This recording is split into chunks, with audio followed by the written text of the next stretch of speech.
यकीनन फ़खर ज़मान का आगे जो इसके बाद वनडे सीरीज़ है उससे बाहर होना, इसके हवाले से भी हम डिस्कस करते हैं। लेकिन अब उससे पहले सलीम साहब, जो हमारे लिए अब अगला पाकिस्तानी टीम के लिए इम्तिहान है वो वनडे सीरीज़ है जो कि अब वेस्ट इंडीज़ में खेली जाएगी। आपको क्या लगता है हमारा वनडे स्क्वाड उन पिचेस को देखते हुए कितने बेहतर तौर पर सेलेक्ट किया गया है? और अगेन अगर उसमें फ़खर ज़मान भी अब माइनस हो गया तो आपको क्या लगता है उनकी जगह किसको जो है वो चांस देना चाहिए? देखिए, स्क्वाड तो सही है क्योंकि बाबर भी आ गए हैं और रिजवान कैप्टन है, तो ये दोनों हमारे सीनियर प्लेयर हैं, एक्सपीरियंस प्लेयर हैं और इनके ऊपर ज्यादा जिम्मेदारी भी होगी क्योंकि अब ज्यादातर T20 क्रिकेट ही होती रही तो उसमें बाहर रहे ये, तो अब ये वनडे में तो ज़ाहिर थे ही, तो अब जब खेलेंगे बीच में थोड़ा बहुत गैप आए तो इनको भी अपने आप को एक बार फिर प्रूफ करना है, इनको साबित करना है कि यार हम लोग अभी भी पाकिस्तान टीम के काम आ सकते हैं। और अगर इनकी परफॉर्मेंस भी बहुत एक्स्ट्रा ऑर्डिनरी रही इन 3 मैचों में तो इनकी तो हो सकता है T20 में भी वापसी हो जाए। बाबर की तो जगह बन भी सकती है अभी क्योंकि फखर इंजर्ड हुए हैं तो हमें जरूरत पड़ेगी, तो क्या पता कमबैक कर जाए, लेकिन उसका इन्हिसार इसी पे होगा कि इस सीरीज में वनडे में कैसा परफॉर्म करते हैं। Haris no doubt home ground पे तो अच्छा खेलते हुए नजर आए, उन्होंने बड़ी अच्छी इनिंग खेली थी पहले, लेकिन अब मसला ये है कि जब बाहर जाते हैं तो इतनी कंसिस्टेंसी नजर नहीं आती और विकेट कीपिंग उनकी बहुत एक्स्ट्राऑर्डिनरी लेवल की नहीं है, तो एक जगह तो नजर आती है।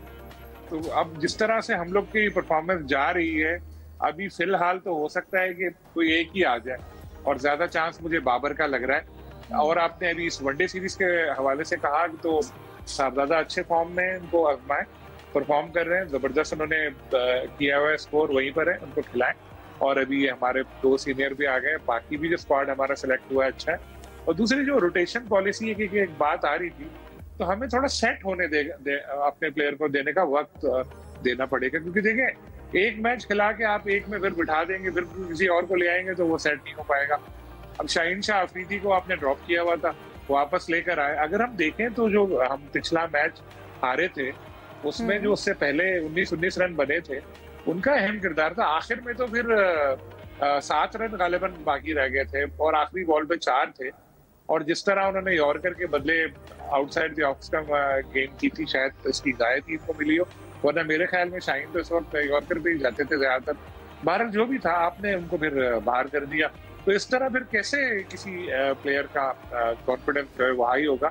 एक बात मेंशन हो रही थी अभी के इनके साहबजादा का जिक्र हुआ था कि वो और सुफियान उनका बड़ा अहम किरदार है। एक और प्लेयर हम लोग मिस कर गए, वो है मोहम्मद नवाज, जिनको प्लेयर सीरीज का अवार्ड भी मिला। उन्होंने बहुत अच्छी बॉलिंग की, एक मैच पर उन्होंने जितवाया था, आपको याद होगा, बड़ा वेस्ट इंडीज बीच की राह पर गामजन हो गया था, एक ही ओवर में उन्होंने 3 खिलाड़ियों को आउट किया था, तो उनकी परफॉर्मेंस काफी अच्छी रही थी। लेकिन कुछ प्लेयर्स की परफॉर्मेंस में सवालिया निशान भी हैं, जैसे हमारे फहीम अशरफ, इक्का दुक्का उनकी बैटिंग में अच्छी परफॉर्मेंस सामने आ जाती है, लेकिन उनको एज अ ऑलराउंडर खिलाते हैं और उस ऑलराउंडर को 3 मैचों में आपने 4 ओवर कराए, तो आप इससे देख लें। और क्या उनकी मतलब खुद जिसके ऊपर खुद कैप्टन और कोच को ट्रस्ट नहीं है उसको पता नहीं क्या खिला भी रहा है। तो ये सिलेक्शन बैलेंस करनी पड़ेगी। मैं बता रहा हूँ, अभी तो आप लोगों ने बांग्लादेश के खिलाफ खेल रहे हो, वेस्ट इंडीज के खिलाफ खेल रहे हो, अभी इंडिया श्रीलंका के खिलाफ भी खेलना है एशिया कप में, और इवन अफगानिस्तान के पास बड़े हार्ड हिटर मौजूद है। एशिया कप के हवाले से बिल्कुल जैसा कि ये जिक्र भी कर रहे हैं सलीम साहब, जाहिद साहब, आपको क्या लगता है एशिया कप को आगे अगर हम रखें अपना अगला जो हदफ है उसके हवाले से जो हमारे स्क्वाड रेडी किए जा रहे हैं उसके लिए कितने बेहतर हैं? देखिए अभी क्योंकि 3 मुल्क की सीरीज़ है जो कि यूएई में रखी गई है, अफगानिस्तान और यूएई के खिलाफ। यूएई की टीम गो ज़्यादा मजबूत नहीं है लेकिन अफगानिस्तान की अच्छी टीम है, फिर एशिया कप में भी होगी अफगानिस्तान की टीम। तो तब तक जैसा सलमान आगा ने आज बाद में गुफ्तगू करते हुए कहा कि उनकी नज़रें जो है वो एशिया कप पर हैं, इसके बाद वर्ल्ड कप में कम्बिनेशन वो बना रहे हैं। अगर कोई प्लेयर वीक होता है, क्योंकि इसमें जैसा अभी यूसुफ साहब जिक्र कर रहे थे, फ़खर ज़मान का भी आप कह रही थी बाद में जिक्र करते हैं, तो ये पाकिस्तान को एक चोट तो ज़रूर लगी है क्योंकि फ़खर ज़मान पाकिस्तान के एक मेन प्लेयर थे, उन पर बड़ा रिलाई करते हैं। और उनकी जगह पे कौन लेता है टीम में, सबसे ज़्यादा फरहान को लेना चाहिए उनकी जगह, क्योंकि वनडे स्क्वाड जो है इसके बाद सीरीज़ है अभी वेस्ट इंडीज़ में, उसमें सबसे ज़्यादा फरहान का मतलब मेरी नॉलेज के मुताबिक तो अभी अनाउंस नहीं किया, फ़खर जमां के आउट होने की खबर ज़रूर आई है, उसकी जगह साहबजादा को ले लेना चाहिए था। लेकिन वैसे क्योंकि उसमें 4 प्लेयर हैं, एशिया कप से पहले जिक्र करना चाहूँगा, जो 4 गए ही वनडे के लिए, तो लगता तो ये है कि जो पहला वनडे मैच है वो अब्दुल्ला शफीक, नसीम शाह, बाबर और रिजवान वो चारों ही खेलेंगे।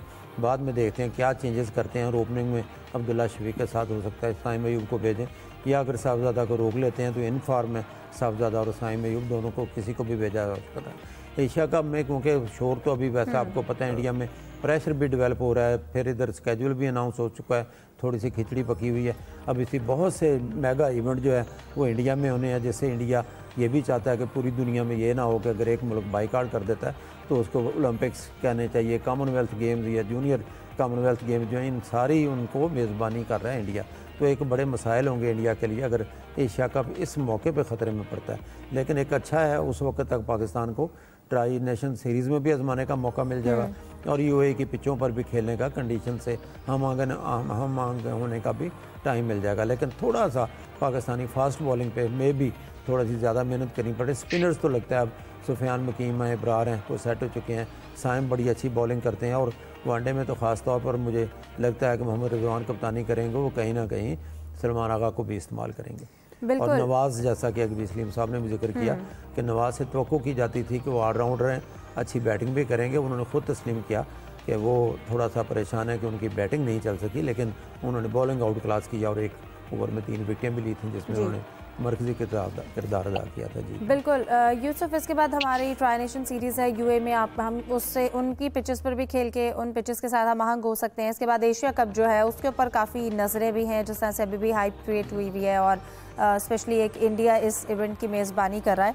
उसके साथ साथ अगर हम अब स्क्वाड को देखा जाए, जैसे कि आप भी जिक्र कर रहे थे, फ़खर जमान हमारी वनडे अभी जो सीरीज़ होने जा रही है वेस्ट इंडीज़ के साथ, उससे भी आउट हो गए, हैमस्ट्रिंग का शिकार हुए, अनफिट हो गए हैं। लेकिन हम देख रहे हैं कि बार बार प्लेयर क्यों अनफिट हो रहे हैं। अगर हम फ़खर जमान की, क्योंकि अपनी पिछली इंजरी से भी वो काफ़ी डिप्रेशन में चले गए थे, अब एक बार फिर से उनको उसी सूरत हाल का सामना है। देखिए वजह ये पीसीबी का जो मेडिकल पैनल, उस पर भी की परफॉर्मेंस पर भी सवालिया निशान है कि एक ही प्लेयर बार बार अनफिट क्यों हो रहा है।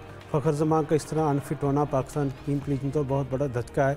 और जैसा कि हमारे इतलात हैं कि वो 3 हफ्ते तो बिल्कुल वो नहीं खेल पाएंगे। अब वतन वापस उनकी रवानगी वहाँ से शुरू हो चुकी है, कल वो यहाँ पर पहुँचे, कल उनका यहाँ पर दोबारा टेस्ट होगा, मेडिकल टेस्ट होगा, जिसमें तमाम चीज़ों को देखा जाएगा, बारीक बीनी के साथ उनकी रिपोर्ट का जायज़ा लिया जाएगा। और मेरे ख्याल में कि हो सकता है कि अगर इंजरी बड़ी नहीं हुई फिर तो 3 हफ्ते लगें, लेकिन अगर इंजरी ज़्यादा शदीद नौयत की है तो फिर टाइम ज़्यादा भी लग सकता, हो सकता है कि उनको एशिया का भी मिस करना पड़े। इतनी तौर पर ये पाकिस्तान के लिए इतनी अच्छी सूरत हाल नहीं है फिटनेस के हवाले से। हमेशा ही खिलाड़ियों को एक इनके मसला रहा है पाकिस्तान की फ़िटनेस के हवाले, कभी नसीम शाह अनफिट होते हैं, कभी वसीम जूनियर अनफिट होते हैं। तो मेरे ख्याल में थोड़ा सा पाकिस्तान क्रिकेट बोर्ड को थोड़ी सी अपनी जो तरजीहात है उसको बेहतर, और जो प्लानिंग है मेडिकल के हवाले उसको बेहतर करने की ज़रूरत है।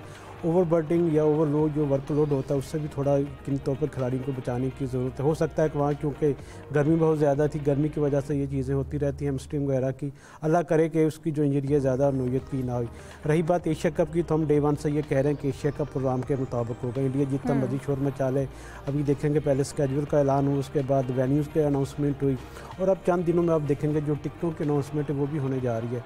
तो एशिया कप के हवाले से हमें तो काम करने को पाकिस्तानी के तौर पर कोई बहाम नहीं है। इंडियन मीडिया और इंडियन जो पॉलिटिशियन है वो इतनी तौर पर अपना शोर मचाते रहते हैं कि पाकिस्तान के साथ नहीं खेलना चाहिए, लेकिन एशिया कप में पाकिस्तान इंडिया मैच भी ज़रूर होगा और ये जो एशिया कप के मैचेस हैं ये भी प्रोग्राम के मुताबिक ही होंगे। बिल्कुल। सलीम साहब, आप क्या कहेंगे, फ़खर जमान का एक बार फिर से अनफिट हो जाना यकीनन टीम पर भी इसका कितना असर पड़ेगा आइंदा आने वाली, अगर हम अभी वेस्ट इंडीज़ की सीरीज़ है, इसके बाद ट्राई नेशन सीरीज़ है और फिर उसके बाद मेन एशिया कप है, अगर 3 हफ्ते में वो बेहतर हो जाते हैं तो वेल एंड गुड, लेकिन अगर उनकी इंजरी को ज़्यादा टाइम लगा रिकवर होने में तो यकीनन इस पर पाकिस्तान टीम पर भी असर पड़ेगा।